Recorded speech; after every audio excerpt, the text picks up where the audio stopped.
ভাই বোনের মধ্যে সবচেয়ে ছোট ছিল শরীফ ওসমান হাদির। আজকের তার লাশ আমার কাঁধে বহন করতে হচ্ছে। আজকের আপনাদের কাছে আমার কোনো দাবি নেই, শুধু একটি দাবি।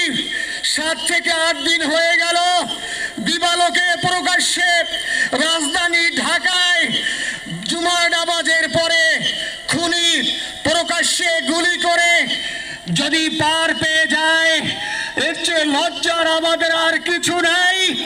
যদি পাস হয়ে যায়, 5 থেকে 7 ঘন্টা সময় তারা কেমন করে গেল, এই প্রশ্ন জাতির কাছে রেখে গেলাম। আমার কোনো চাওয়া পাওয়া নাই। আমার ভাই ওসমান হাদি শহীদ হয়েছে, ওর শহীদি তামান্না ছিল। আপনারা ওর বক্তব্য শুনেছেন, আপনারা শহীদ ওসমান হাদির টক শো শুনেছেন। ও সব সময় শহীদি তামান্না করত। হয়তো আল্লাহ তাআলা ওর শহীদি সেই মওত নসিব করে দিয়েছেন। কিন্তু আপনাদের কাছে আমি এই ঋণ করতিক আমি ছাড়ব না। আমার ভাই শরীফ ওসমান হাদির বিচার যেন প্রকাশ্যে এই বাংলার জমিনে আমরা দেখতে পারি।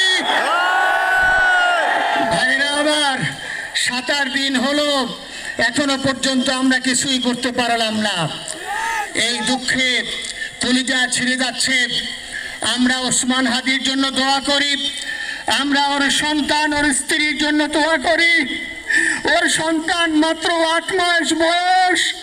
গতকালকে যখন ওর কাছে নিয়ে আসছে, সবাই বাবাকে দেখাবে ওসমান হাদিকে। আমি বললাম কি লাভ হবে, ও তো কোনোদিন ওর বাবার চেহারা কথা বলতে পারবে না। ওর ছেলে আর কোনোদিন জানবে না যে আমার বাবা কেমন ছিল।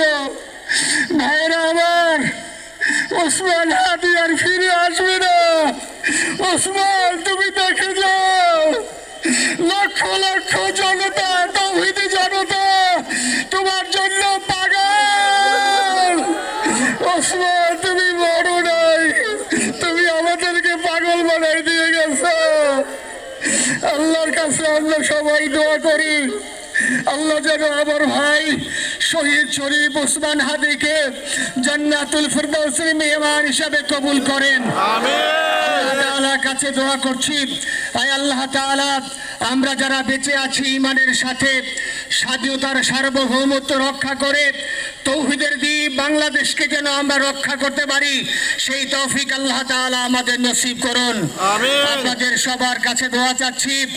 আমার মেজো ভাই ওমর ফারুক সাথে ছিল, ওর জন্য আপনারা দোয়া করবেন। আমার ছোট বোন মাসুমা অ্যাবনর্মাল হয়ে গেছে, তাকে চিকিৎসা করাচ্ছি, ডাক্তাররা বলছে অনেক বেশি সমস্যা। আমাদের পরিবারের জন্য একটু দোয়া করবেন। আমাদের আর কোনো চাওয়া পাওয়া নাই। শরীফ ওসমান হাদি, তুমি বেঁচে থাকো, আমরা ওর জন্য দোয়া করি। আল্লাহ তাআলা শরীফ ওসমান হাদিকে জান্নাতের সর্বোচ্চ মাকাম নসিব করুন। আমিন। আসসালামু আলাইকুম ওয়া রাহমাতুল্লাহি ওয়া বারাকাতুহু।